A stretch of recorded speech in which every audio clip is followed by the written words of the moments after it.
Орхон аймгийн нийгмийн даатгалын хэлтэс. Сайн байна уу?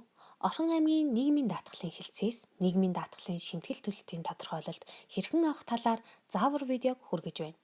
Нийгмийн даатгалын шимтгэл төлөлтийн талаарх тодорхойлолт нь даатгуулагчийн шимтгэл төлсөн хугацаа, шимтгэл тооцсон цалин, орлогын мэдээллийг агуулсан тусгай QR кодоор баталгаажсан баримт юм.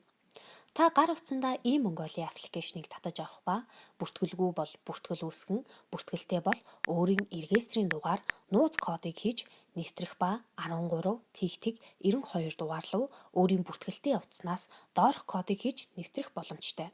e-Mongolia аппликейшнд нэвтэрсний дараа танд зориулсан хэсэгт байрлах нийгмийн даатгалын шимтгэл төлсөн тодорхойлолт хэсгийг сонгон үйлчлэгээ авах товчлуурыг дарахад өргөдөл нөхөн бичих ба үүнд та өөрийн хэдэн оноос хэдэн он хүртэлх нийгмийн даатгалын шимтгэл төлөлтийн тодорхойлолт авах гэж буугаа бичин үргэлжлүүлэх товчлуурыг дарахад таны нийгмийн даатгалын шимтгэл төлөлтийн тодорхойлолт гарч ирэх ба та уг тодорхойлолтыг PDF файлаар татаж авах боломжтой. Анхаарал хандуулсанд баярлалаа.